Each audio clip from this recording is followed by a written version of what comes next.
Her husband mocked her during the divorce trial. But when she exposed her secret, the judge stood up. The day she married him, the world seemed to celebrate. The grand hall was adorned with the most exquisite decorations, guests arrived in luxury cars, and champagne flowed endlessly. He held her hand with an air of possession, whispering promises of a future filled with success, admiration, and love. She believed him. He was charismatic, successful, and intelligent, and the way he spoke about his future painted an enticing vision of stability and prestige. She was not blind to his arrogance, but she thought love would soften him over time.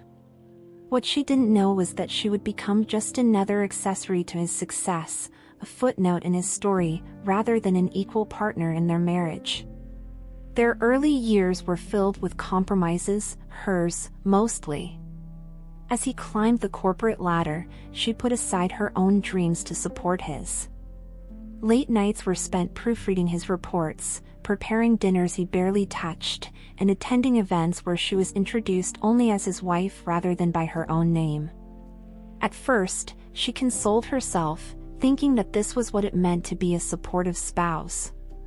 He would surely acknowledge her sacrifices one day, she told herself. But as the years passed, it became clear that he saw her only as a placeholder, someone who maintained the household while he pursued his ambitions. Whenever she hinted at wanting more for herself, his response was dismissive. "You don't need a career." "My success is our success," he would say, as though his achievements alone defined their marriage. His words were not just condescending, they were final. Every attempt she made to carve a space for herself was met with scorn. When she mentioned taking up a professional course, he scoffed, reminding her that she had no real-world experience. When she spoke about the idea of starting a small business, he laughed and asked if she really thought she could handle such responsibility. Over time, she stopped bringing it up altogether, burying her desires deep inside. But she never forgot them. The resentment simmered beneath the surface, quietly growing stronger with each passing year. What he failed to see, however, was that she was far more capable than he ever imagined. Her daily routine revolved around his schedule. Mornings began with the sound of his polished shoes clicking against the floor as he left for work, barely acknowledging her presence. Afternoons were spent maintaining the house he claimed credit for, ensuring every detail remained pristine in case he decided to bring home guests unannounced.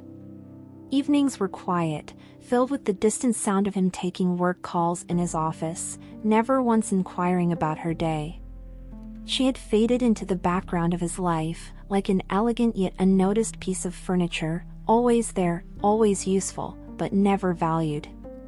Whenever they attended social events, the disparity in how they were treated was undeniable. He was greeted with admiration, surrounded by colleagues who hung onto his every word. She, on the other hand, received polite yet dismissive smiles from the wives of his coworkers. They spoke of investments, travel, and fashion, but rarely did anyone ask about her thoughts or interests. It became apparent that, in their eyes, she was merely an extension of him. And he reinforced this notion, always speaking for her, never allowing her the space to share her own opinions.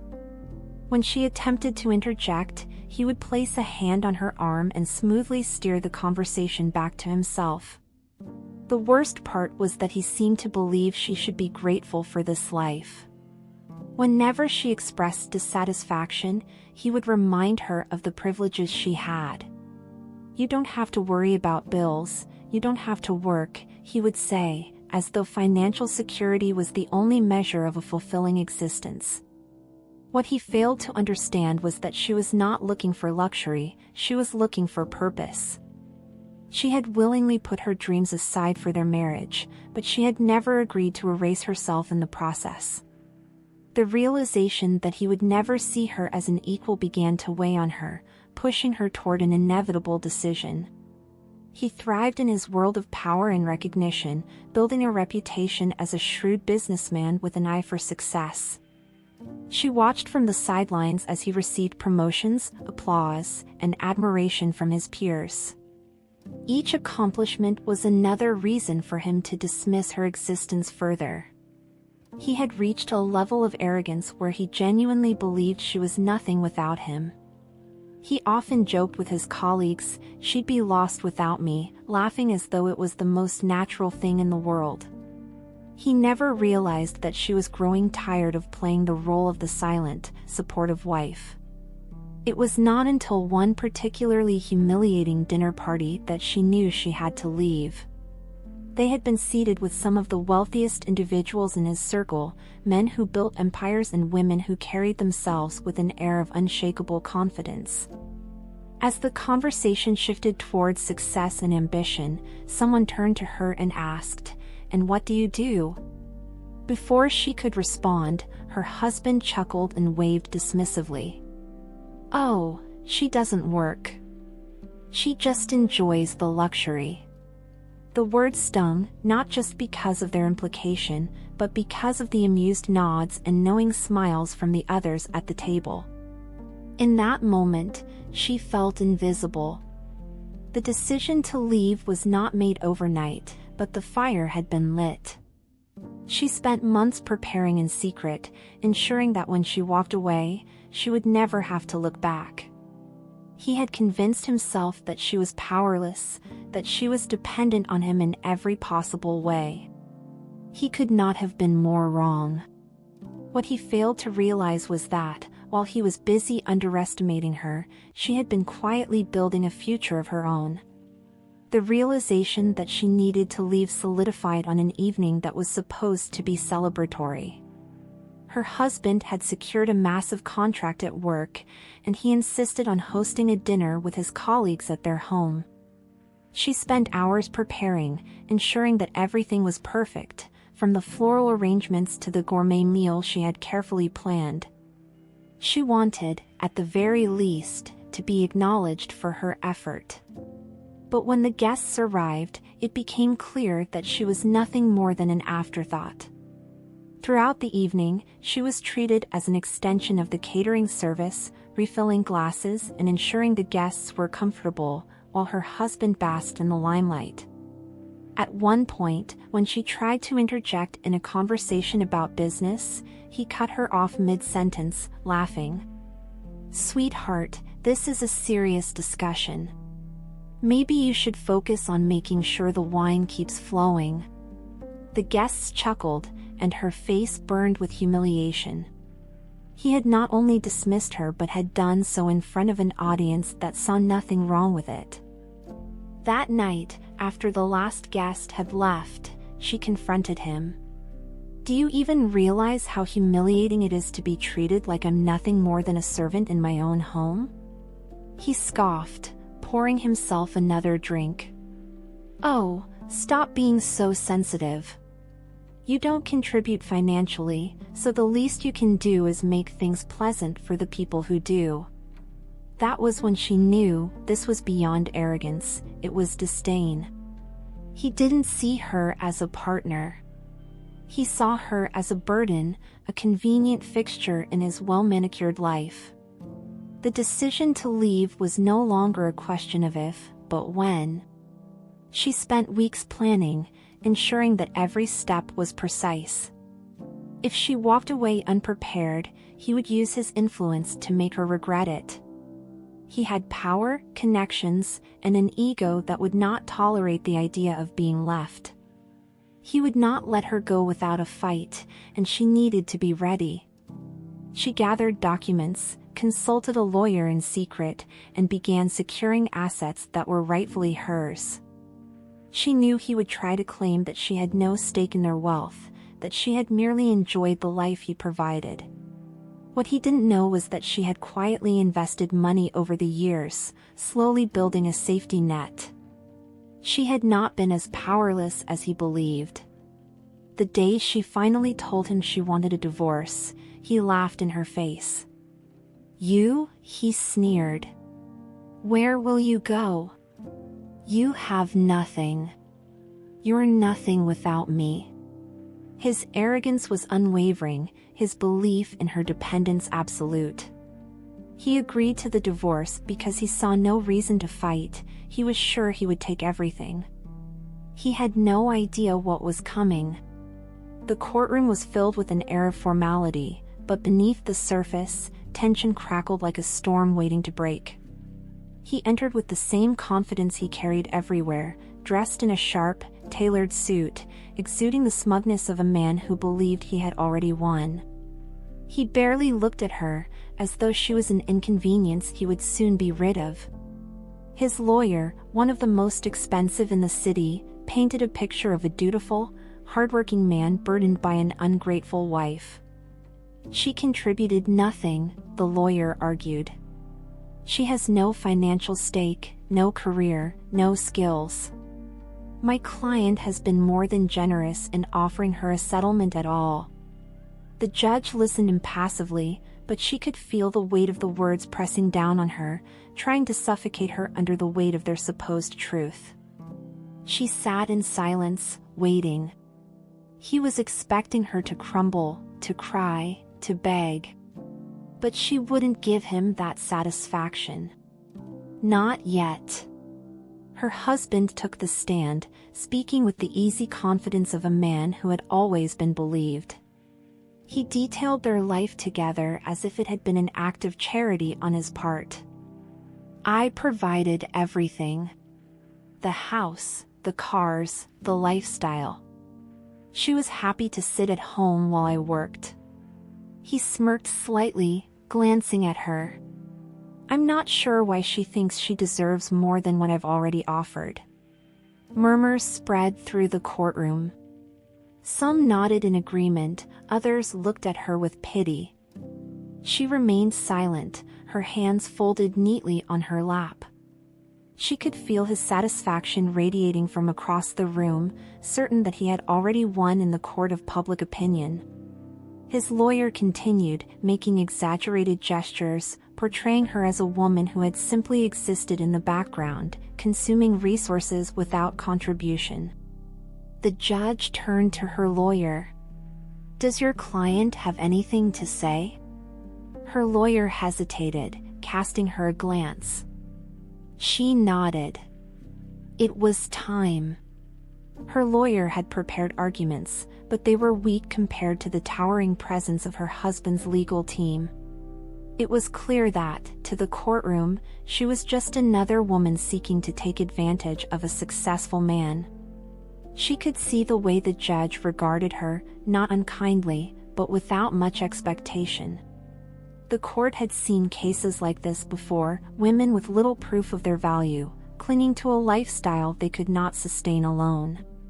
Her husband's lawyer pressed on. Mrs. Hayes, the title sounded almost mocking, a reminder that she still bore his name, was never involved in my client's business affairs. She has no professional experience, no personal assets, and no financial independence. This is not a matter of unfairness, this is simply fact. She remained quiet, waiting for the moment when silence would be louder than any words. Her husband leaned back in his seat, relaxed, a man watching the inevitable play out in his favor.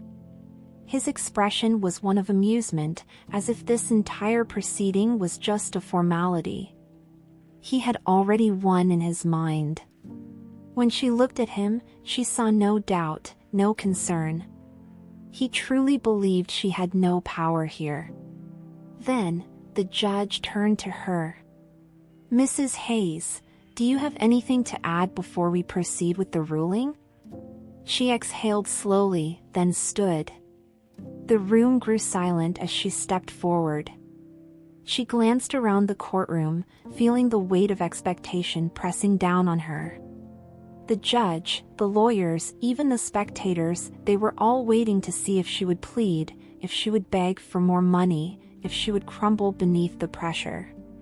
Instead, she took a deep breath and spoke. Actually, Your Honor, I have something to add. Her voice was steady, unwavering. It cut through the courtroom like a knife, and for the first time that day, her husband's smirk faltered. He had no idea what was coming next. A hush fell over the courtroom as she stepped forward. The confidence in her voice sent a ripple of surprise through the audience. Even the judge, who had seemed ready to rule in favor of her husband, now regarded her with renewed interest. She could feel the weight of her husband's gaze on her, his confidence faltering for the first time. He had expected tears, desperation, maybe a final plea for leniency. Instead, she stood poised, composed, and very much in control. She placed a folder on the table in front of her, her fingers steady as she opened it. For years, I allowed my husband to believe that I was nothing without him. That was my mistake. Her voice was calm but carried an unmistakable edge. What he failed to realize was that, while he was focused on his career, I was quietly building one of my own. The murmurs in the courtroom grew louder as she reached into the folder and pulled out a series of documents. Your Honor, these are financial statements, contracts, and patent filings, all under my name. Her husband's expression hardened as he leaned forward, eyes darting between the documents and her composed face. What is this? He muttered, his voice lacking its usual arrogance. The judge took the papers and began flipping through them, his brows lifting slightly as he read. These show a series of substantial investments, the judge mused. And a business, founded by you? She nodded. Yes, Your Honor. My husband assumed I was sitting idly at home while he built his empire. What he never noticed was that I was creating one of my own. She turned to face her husband fully now, and for the first time, she saw genuine fear in his eyes. I developed a technology-based consulting firm. It started small, but over the years, it grew. I never told him because I wanted to see if he would ever truly see me as an equal. The courtroom erupted into whispers as her husband clenched his jaw. This is ridiculous, he scoffed, but the crack in his voice betrayed his unease. His lawyer, who had been so smug minutes ago, was now scrambling through the documents, realizing that their argument had been built on a false premise. The narrative of her being financially dependent was crumbling before their eyes. The judge, now fully engaged, turned to her. Mrs. Hayes, these numbers, they are significant. Are you telling the court that, while your husband was claiming you contributed nothing, you were operating a company that is currently valued at, he glanced down at the financial report, eyes widening. Over $15 million? Gasps echoed through the room, and she nodded, her husband sinking deeper into his seat. The judge's expression, once neutral, now carried a glint of intrigue. So, let me get this straight, he said, directing his gaze toward her husband. You have been testifying that your wife was a passive bystander in your marriage, contributing nothing of value. Meanwhile, she was quietly running a multi-million-dollar business that you were completely unaware of? Her husband's face turned red as he stammered, She never told me. This is deceitful. She hid this from me.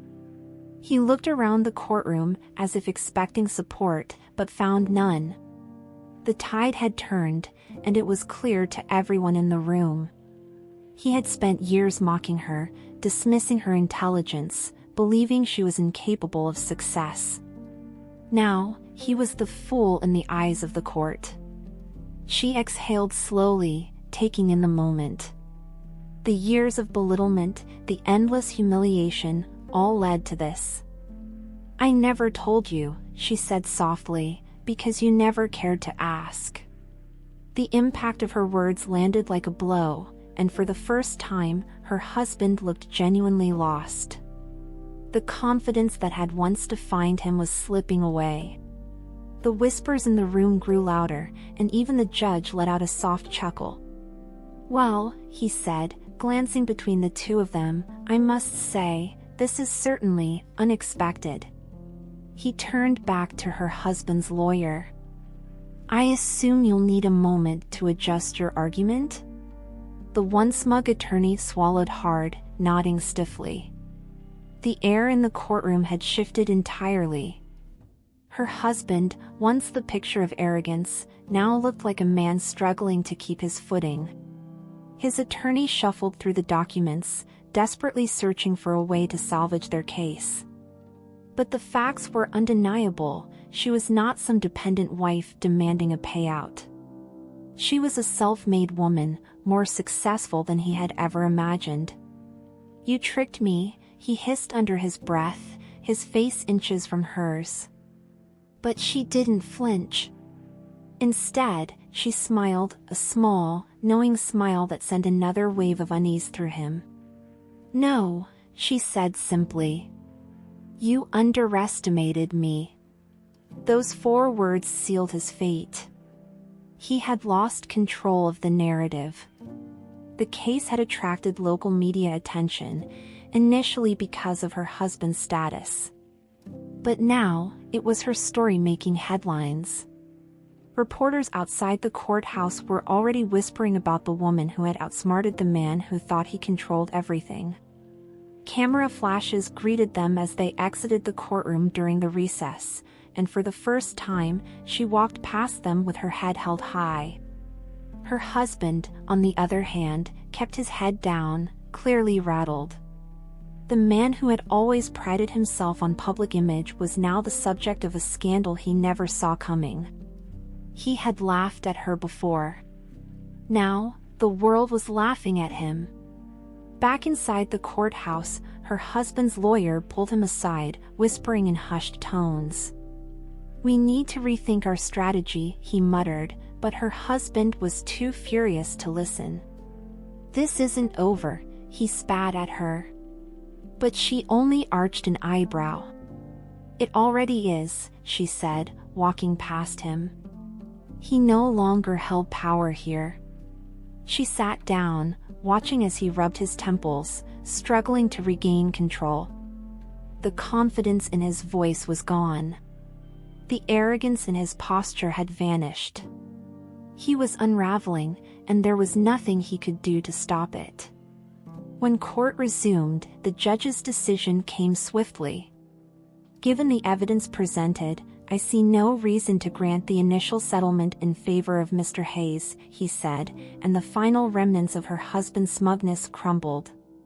Instead of walking away victorious, he was now at risk of losing more than he ever imagined.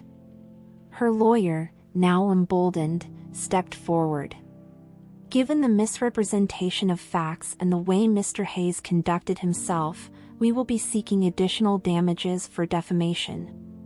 Her husband's mouth fell open, but no words came. The final blow had been dealt.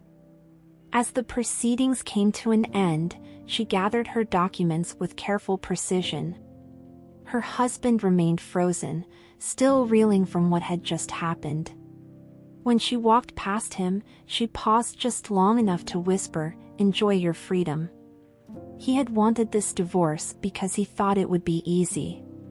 Now, he was the one who had lost everything. She stepped outside into the open air, inhaling deeply. For the first time in years, she felt weightless. He had spent their entire marriage convinced that she was nothing without him. But now, he would spend the rest of his life knowing the truth. He was the one who had lost someone irreplaceable. Her husband's fingers gripped the edge of the table as the weight of the judge's words crashed down on him. His once unshakable confidence had crumbled into dust, replaced by sheer panic. He opened his mouth to argue, to salvage what little dignity he had left, but there was nothing to say. The court had seen the truth. His claims of being the sole provider, his arrogant declarations that she was nothing without him, had been reduced to a pathetic joke. She watched, silent but satisfied, as his lawyer leaned in, whispering furiously. His once pristine image had been shattered beyond repair. The man who had spent years mocking her, belittling her, now sat hunched over, defeated. He had assumed this trial would be a mere formality, an easy victory where he would walk away triumphant. But instead, he had exposed himself as a fool, a man who had failed to see what was right in front of him all along.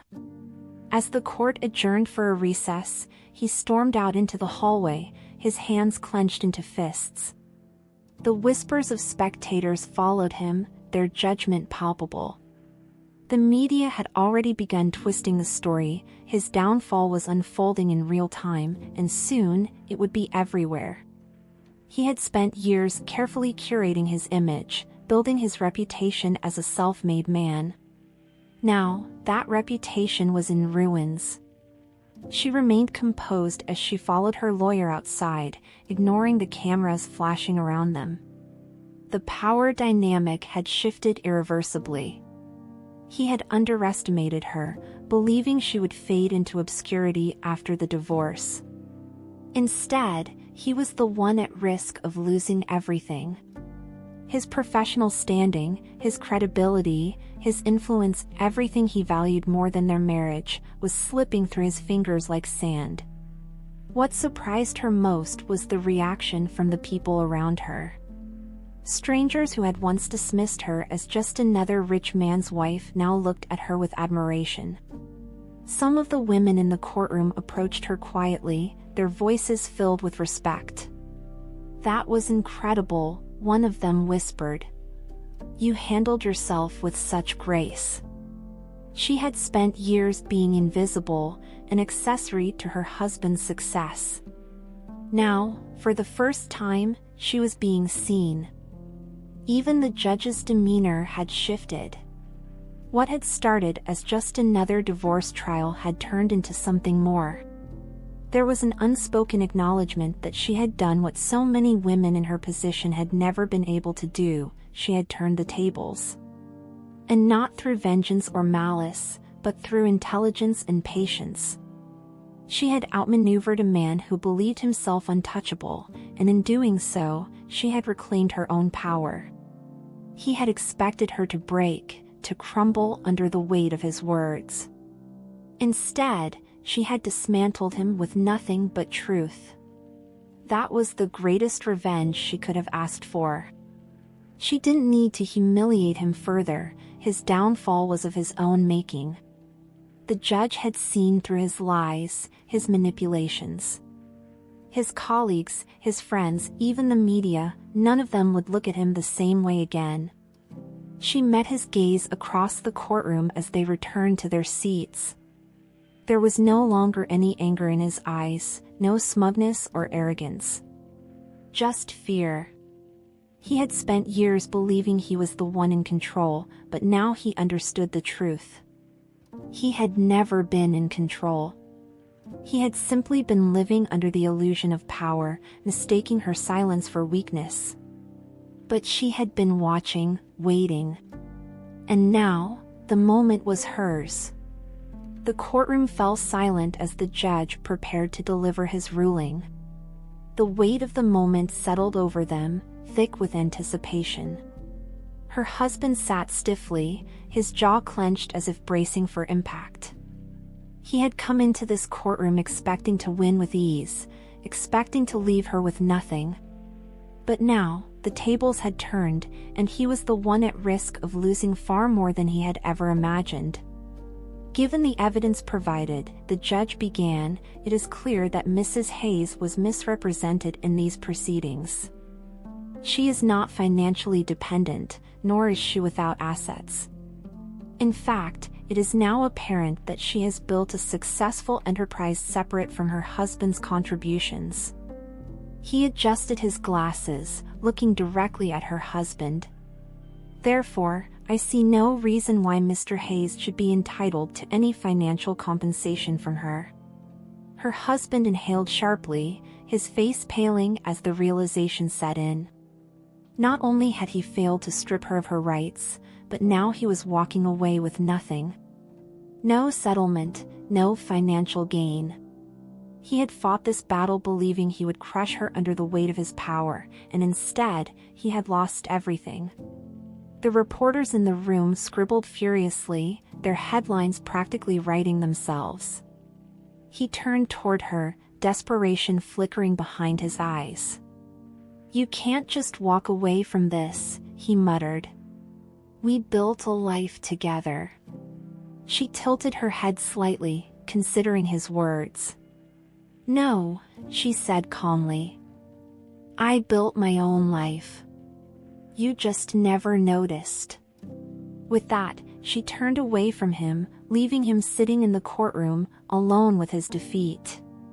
As she stepped outside, the crisp air filled her lungs, lighter than it had ever felt before. She had spent years trapped in a gilded cage, convinced that she needed permission to spread her wings.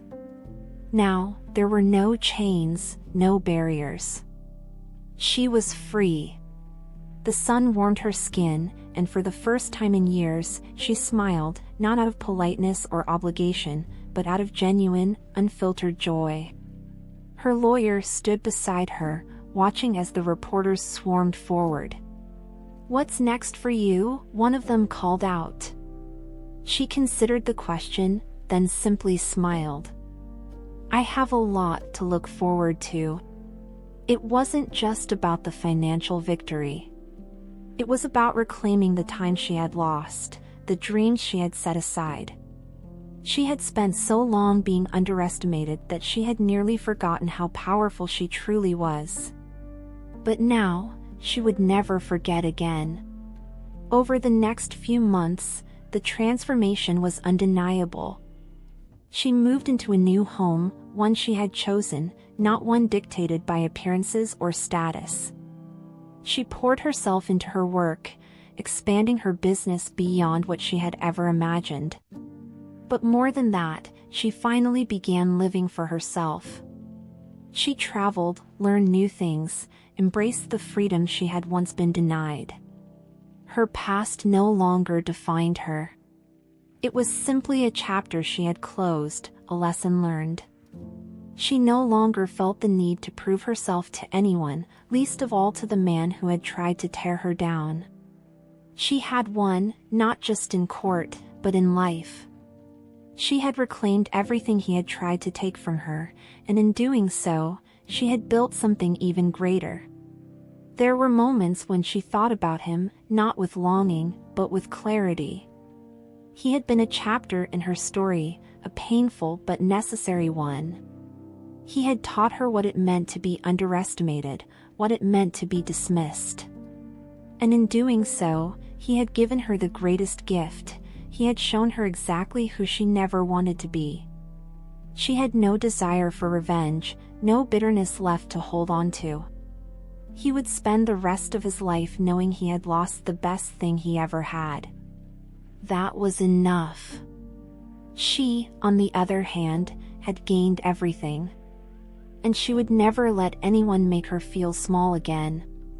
As she stood by the window of her office, looking out over the city, she felt nothing but peace. She had walked away from a marriage that had tried to erase her, only to build a life that was entirely her own. The greatest justice was not his downfall, it was her success. She had spent years believing she was trapped, believing she was powerless. But she had never been powerless. She had been waiting. And now, she was finally, truly free. And for the first time in her life, she knew she had won.